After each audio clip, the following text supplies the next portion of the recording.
आप चाहते हैं ना कि हम जीवित ना रहें, ठीक है, मार दीजिए हमें, दोनों को मार दीजिए, पर मेरी माँ का नाम कलंकित मत कीजिए। जीते जी तो मैं उन्हें सम्मान दिला नहीं पाया, कम से कम मृत्यु उपरांत तो ये कलंक उनसे हट जाने दीजिए। आप हमारी मृत्यु के उपरांत जो भी पाना चाहते हैं वो तो आपको माँ के नाम पर कलंक लगाए बिना भी मिल जाएगा। और मैं बिंदुसार के सामने क्या कहूंगा, क्या जवाब दूंगा उन्हें? क्यों मारा मैंने तुम दोनों को? क्या कारण था मेरे पास? वो इल्जाम जो रानी निहारिका ने तुझ पे लगाए थे, मेरे सिखाने पे लगाए थे, क्योंकि मैं चाहता था कि जब मैं तुम दोनों को मार दूं, उसके बाद मेरे ऊपर कोई सवाल ना उठे, कोई उंगली ना उठे मेरी तरफ। और जब तुम दोनों मर जाओगे तो फिर नाम क्या और बदनाम क्या? जो काम मैं 14 साल पहले नहीं कर सका, वो आज करूंगा धर्मा। 14 साल पहले मैंने तुझे मरा हुआ समझने की गलती की थी, वो भूल मैं अब नहीं करूंगा।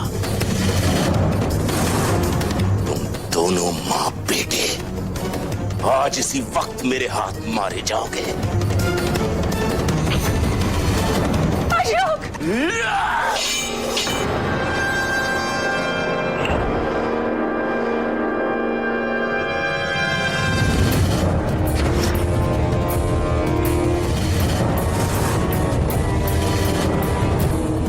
पिताजी, ये सम्राट, ये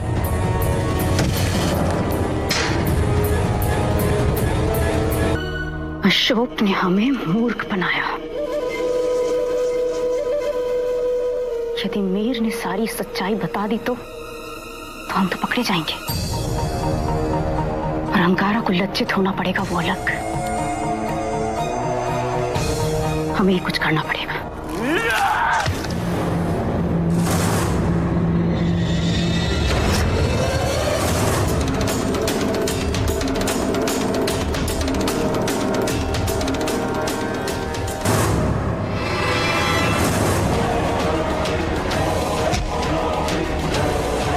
इतना बड़ा विश्वासघात मीर, रानी निहारिका के साथ मिलकर इतना बड़ा षड्यंत्र।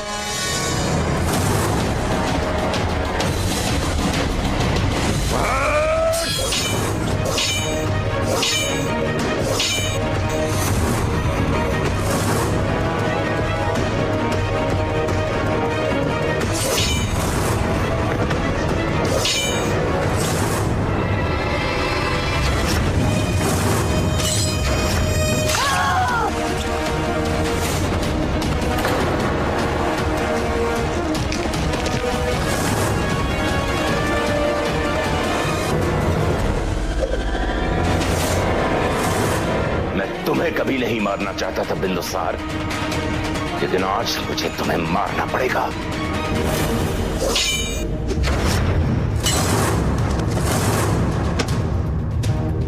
आज जीवन में पहली बार मुझे अपने पिता के संरक्षण की अनुभूति हो रही है। ये उसके लिए जो तुमने 14 वर्ष पूर्व मेरे धर्मा के साथ किया था, और ये जो मेरी संतान को गर्भ में मारने के लिए प्रयास किया था, उसके लिए। ये उन कठिनाइयों के लिए जो मेरे पुत्र को उठानी पड़े। ये इसके लिए जिसके कारण एक पुत्र अपने पिता से घृणा करने लगा था।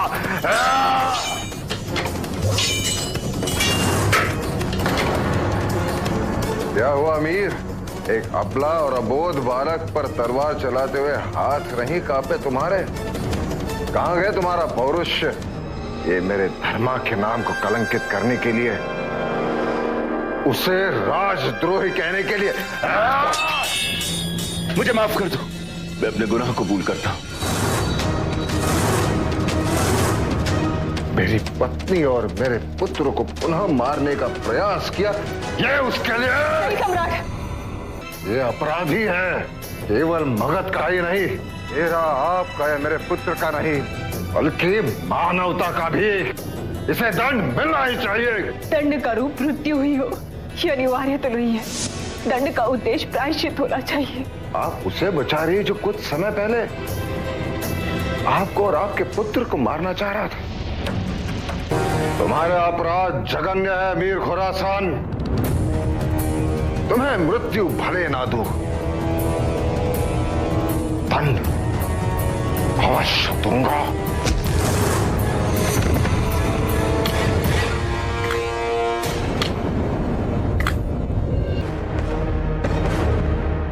इतना बड़ा विश्वासघात वीर, ऐसे घृणित षड्यंत्र के लिए तुम्हें क्या दंड दिया जाए, इसका निर्णय मैं सभा में करूंगा।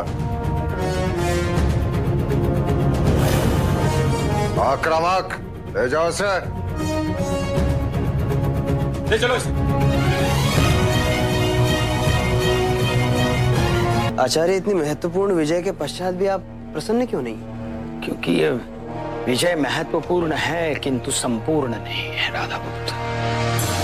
जब तक देवी हेलेना का सत्य सामने नहीं आ जाता और जब तक उन्हें दंड प्राप्त नहीं होता, तब तक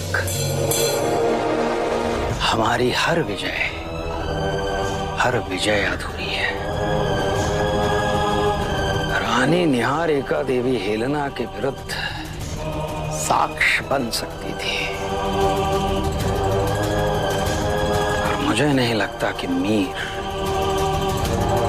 अपने मुख से कुछ बोलेगा। सेनापति मीर खुरासन भी कहीं नहीं दिख रहे हैं। ना ही रानी निहारिका। अहंकार कब से ढूंढ रही है उन्हें। श्यामा, तुमने अशोक को कहीं देखा है? नहीं। मुझे ऐसा आभास क्यों हो रहा है जैसे कुछ अनहोनी हुई है। न रानी निहारिका का कुछ पता है और न ही बाबा का।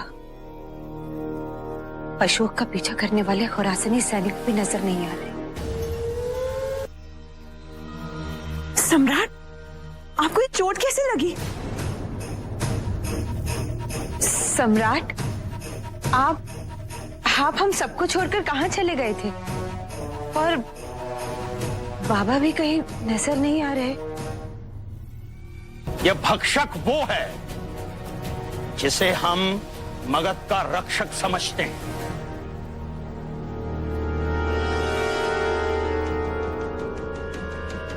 बाबा,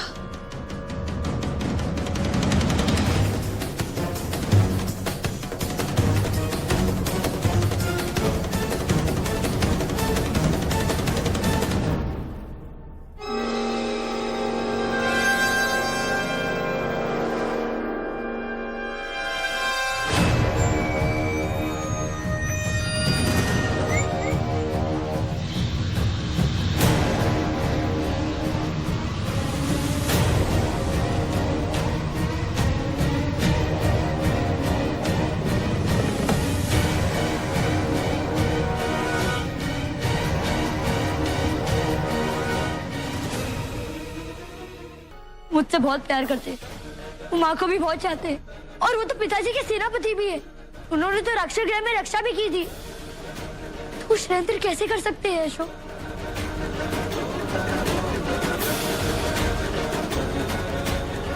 तुमने ठीक कहा पुत्र श्यामा। तुम्हारे नाना लाक्षागृह के षड्यंत्र में सम्मिलित नहीं थे पुत्र।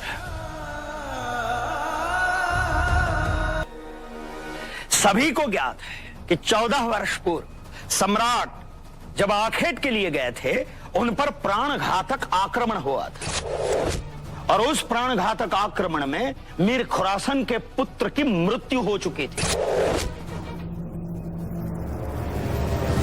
और महाअमात्य खल्लटक देवी धर्मा ने सम्राट पर उपचार करके उनके प्राणों की रक्षा की थी। सम्राट को देवी धर्मा से प्रेम हुआ।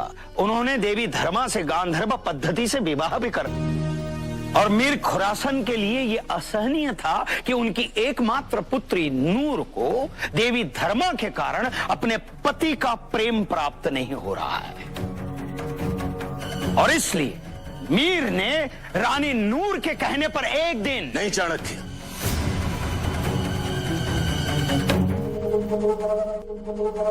नूर ने मुझसे कुछ नहीं कहा था। धर्मा को मारने का फैसला मैंने खुद लिया था।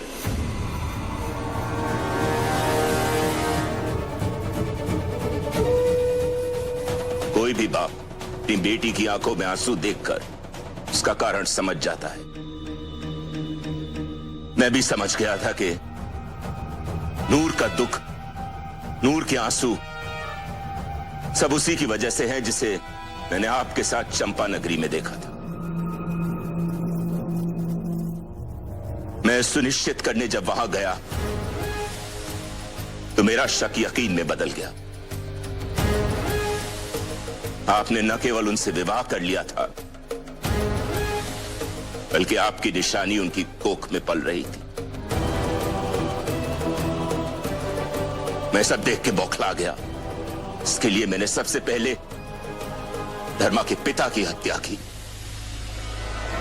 और उसके बाद उनसे यह कहकर कि आपने मुझे आदेश दिया है, मैंने उनकी हर निशानी मिटाने का फैसला कर लिया। मैंने उनकी कुटीर में आग लगा दी।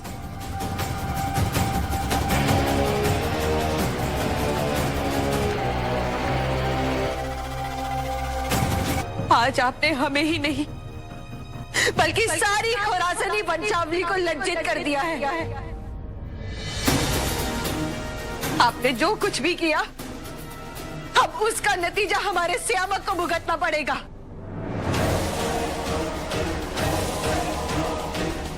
बिना किसी दोष के उसे आपके कर्मों का बोझ उठाना पड़ेगा।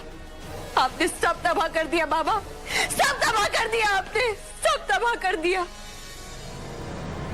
और मगध के सेनापति पर बिना साक्ष्य के और बिना प्रमाण के आरोप करना उचित नहीं था। और सम्राट, रानी धर्मा और अशोक को सुरक्षित रखने के लिए मैंने अशोक से यह सत्य छुपाया कि उसकी माता जीवित है। देवी धर्मा अशोक के समीप रहना चाहती थी। केवल इसलिए मैंने उन्हें सेविका के रूप में इस भवन में दासी बना दिया। आचार्य, ये तो हम समझ गए कि रानी धर्मा और राजकुमार अशोक आक्रमण के भय से सच को छुपाते रहे, किंतु रानी निहारिका को रानी धर्मा के बारे में कैसे ज्ञात हुआ? वो इसमें कैसे सम्मिलित हो गई? इसका दोषी मीर खुरासन है।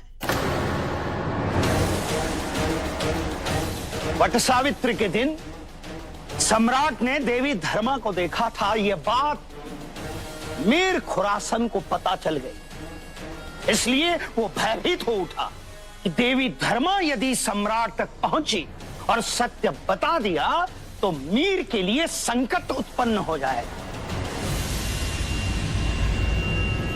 मीर देवी धर्मा को मारना चाहता था, और यदि मीर रानी की हत्या करते तो सम्राट मीर को कभी क्षमा नहीं करते। लेकिन मगध की सुरक्षा के हेतु यदि मीर राजद्रोही की हत्या करता है तो मीर का सम्मान बढ़ता, और इसलिए मीर ने रानी निहारिका के साथ एक ऐसी योजना बनाई कि सबको रानी धर्मा के राजद्रोह पर विश्वास हो जाए। तो राजद्रोही को मुक्त नहीं किया जा सकता। मैं मीर को आजीवन कारावास का दंड देता हूं, और साथ ही इसकी एक आंख निकाली जाए।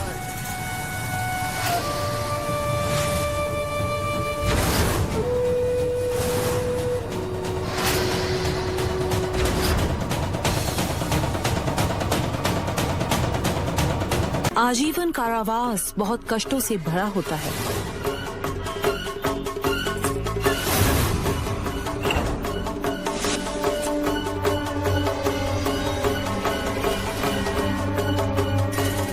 मीर खामोश रह पाएंगे? यदि बिंदुसार की दया पाने के लिए मीर ने अपना अपराध स्वीकार कर लिया तो तब क्या होगा?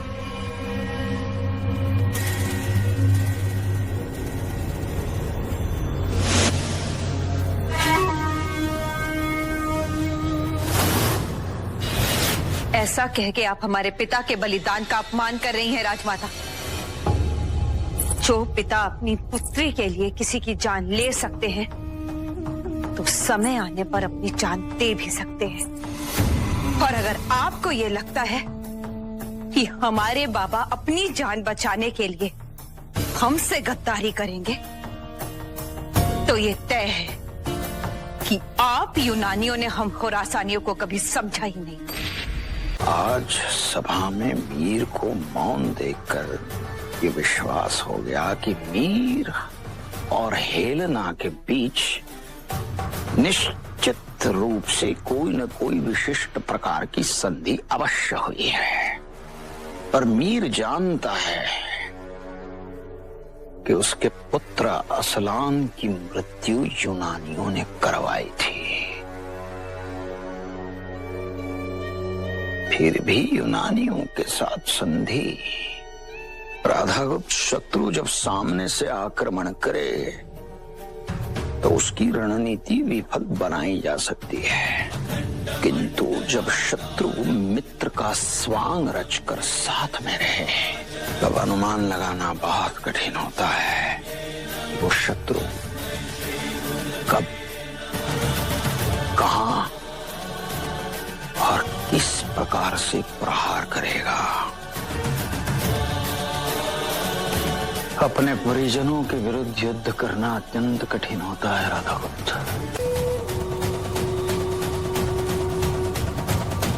सम्राट को इस बात की खबर नहीं लगनी चाहिए। बेफिक्र रहिए रानी नूर, हम सम्राट बिंदुसार के नहीं मीर खुरासान के वफादार हैं।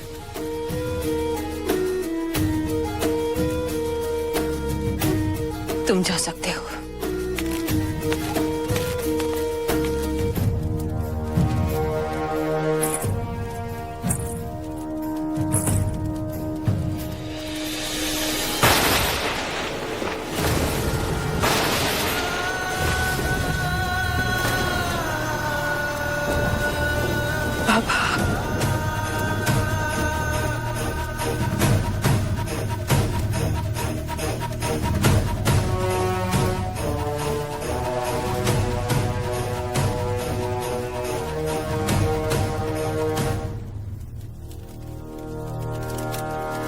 आपके हर दर्द का हिसाब धर्मा, अशोक और बिंदुसार को देना पड़ेगा बाबा।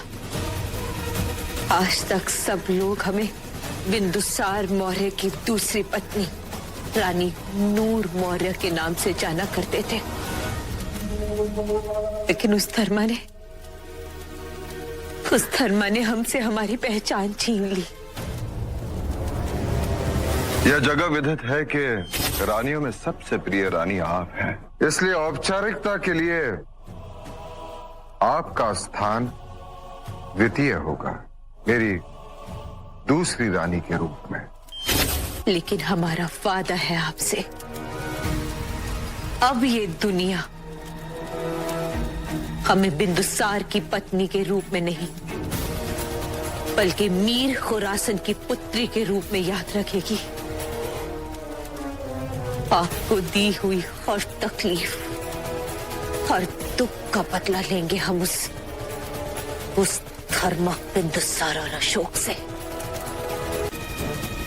अशोक के साथ तो चाणक्य का समर्थन पहले से है और चाणक्य भी यही चाहेगा कि अशोक को सबसे ज्यादा महत्व मिले। ये हालात तो पहले भी थे नूर। हाँ बाबा, लेकिन तब आप हमारे साथ थे बाबा, हमारी ताकत बनकर। लेकिन आज हम बहुत अकेला महसूस कर रहे हैं, असहाय महसूस कर रहे हैं। ये वक्त कमजोर होने का नहीं है नूर। मेरी दोख्तर बहुत बहादुर है, वो कुछ भी कर सकती है। बस जो खुद पे तुमने यकीन खोया है उसे वापस लाना होगा। मेरी बात को ध्यान से सुनो नूर। तुम्हें मगध राज्य को अस्थिर करना होगा। राज्य में अराजकता फैलानी होगी। ऐसे हालात बनाने होंगे ताकि बिंदुसार को यकीन हो जाए कि बिना खुरासानी समर्थन के वो कुछ नहीं कर सकता, और फिर वो मजबूर हो जाए श्यामक को उत्तराधिकारी घोषित करने के लिए। इसके बाद तुम सुशी, अशोक और ध्रुपद तीनों की हत्या कर देना, ताकि कोई भी श्यामक को चुनौती देने के लिए जिंदा ही ना बचे। अशोक को जहर देने की कोशिश किसने की? कुछ पता चला? नहीं, हमें नहीं पता। कार्य हो जाएगा, किंतु महल में मैं प्रवेश कैसे करूंगी?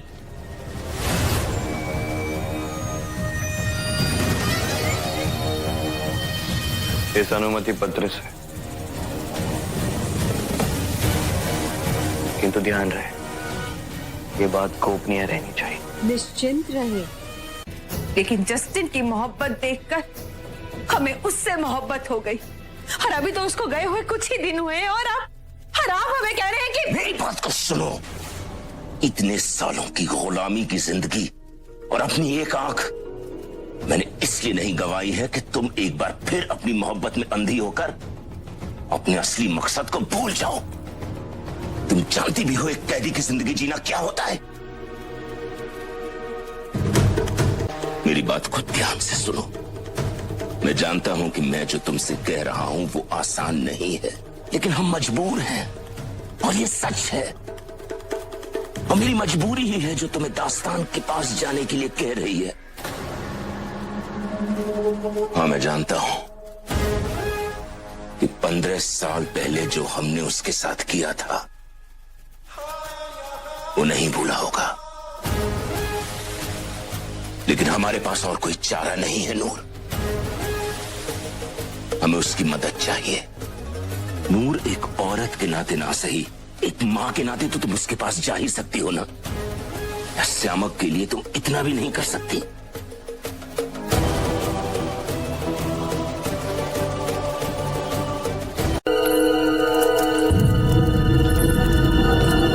मीर, नूर का कुछ पता चला?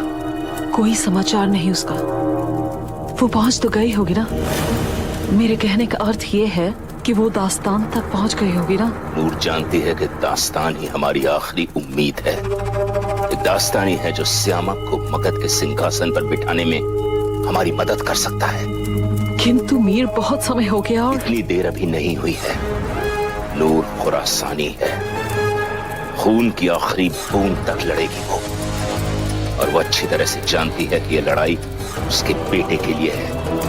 उसे लड़ाई न सिर्फ लड़नी है बल्कि जीतनी भी है। जस्टिन की मृत्यु के पश्चात हमें ये विश्वास होने लग गया कि श्यामक का सिंहासन पे बैठना ही उसकी नियति है। उसके पिता का बलिदान व्यर्थ नहीं जाएगा।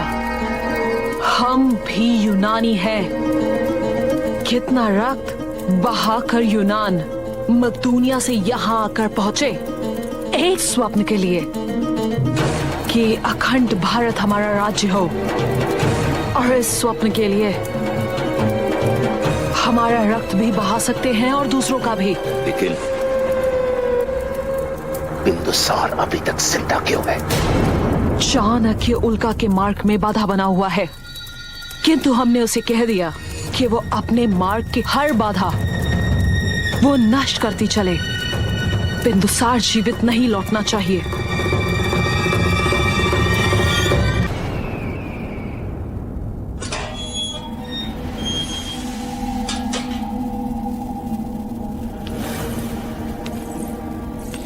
क्या खबर है? सुशील मरा? अशोक को फांसी हुई? अगर ऐसा हुआ होता तो आप इस समय यहाँ नहीं होते, और ना ही हम आपसे छुप छुप के मिलने आए होते। क्या मतलब? दोनों बच गए? कैसे? मौर्य वंश को बार बार संकट से निकालने वाला एक ही तो व्यक्ति है, आचार्य चाणक्य। चाणक्य, चाणक्य, चाणक्य। पता नहीं क्यों आपने नूर और दास्तान को हमला करने से रोक दिया। अगर आपने ऐसा नहीं किया होता तो आज हमारी मुलाकात सभागृह में हो रही होती, यहां इस कैदखाने में नहीं। सारा खेल खत्म हो गया होता। अच्छा खासा मौका आपने गंवा दिया। अब सर खो देने का ये अर्थ नहीं है कि हम युद्ध हार गए हैं।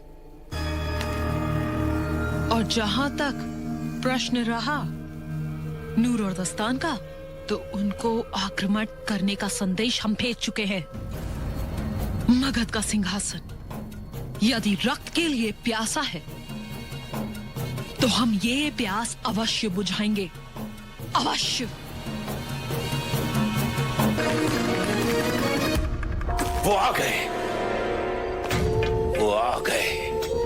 अब बाजी हमारी होगी। मगध के सिंहासन पर अब खुरासानी खून राज करेगा।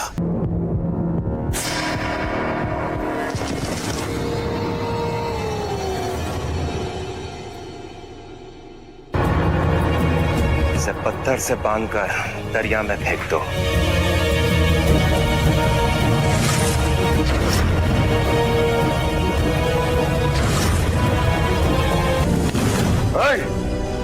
सम्राट, तलवार नीचे रखो।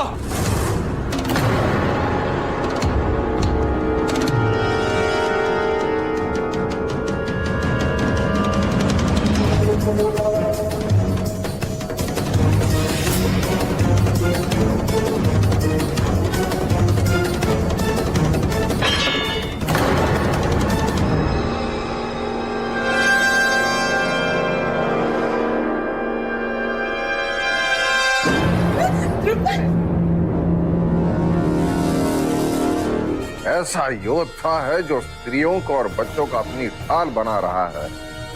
कौन है तुम्हारा नायक जिसने तुम्हें कायरों के भांति युद्ध करना सिखाया है? सुशील! राजकुमार, चलो सब।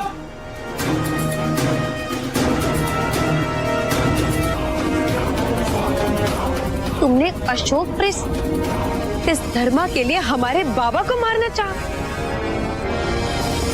उस इंसान को जिसने तुम्हें अपनी पूरी सेना दी, तुम्हारी जान बचाने के लिए अपनी बेटे की जान दे दी।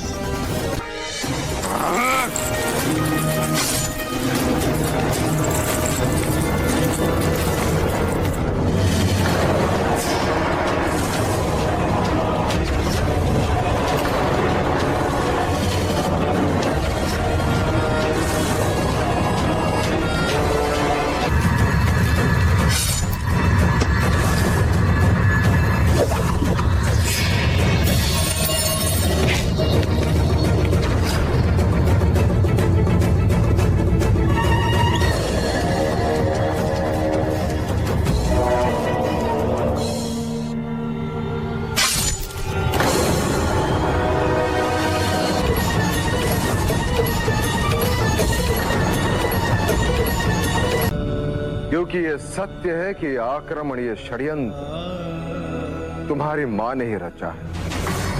उसकी ये इच्छा थी कि हम सबको मारकर तुम्हें सिंहासन पर विराजमान करें। मैंने किसी पर भी विश्वास किया तो मेरे साथ विश्वासघात होता है। जस्टिन मेरे बड़े भ्राता, उन्होंने मेरे और मेरे परिवार के प्राण लेने का षड्यंत्र रचा। सबका जीवन भस्म करना चाहते थे। वीर, उसे सबसे अच्छा मित्र माना हमने, स्थान दिया, सम्मान दिया, किंतु उसने भी हमारे साथ विश्वासघात किया। नूर मेरी पत्नी, जीवन संगिनी मेरी, उसने भी मेरा साथ नहीं दिया। मैं नूर की लाश पर बिंदुसार को उसकी खुशियों का महल बनाते नहीं देख सकता। सालों पहले तुमने भी तो यही किया था, अपने फायदे के लिए। बिंदुसार और नूर की शादी करा दी थी। बिंदुसार से पहले तुम जिम्मेदार हो मीर, तुम। नूर की खुशबू के बारे में सोचा तक नहीं, उससे पूछा तक नहीं कि उसकी मर्जी क्या है। तुमने तो उसकी तकदीर उसी दिन बदल दी थी। उसकी मौत का फरमान उसी दिन लिख दिया था जिस दिन बिंदुसार के साथ उसकी शादी तय की थी। नूर की बिंदुसार से शादी कराकर मैंने अपनी जिंदगी की सबसे बड़ी गलती की। इसके लिए मैं अपने आप को कभी माफ नहीं कर सकता। क्या हो गया है तुम्हें? हाँ, क्या हो गया तुम्हें? क्या हो गया तुम्हें? बिंदुसार की मुलाजमत करते करते भूल गए हो कि तुम कौन हो। हम खुरासानी हैं मीर, खुरासानी। हालात पर हम रोते नहीं, हालात बदलते हैं।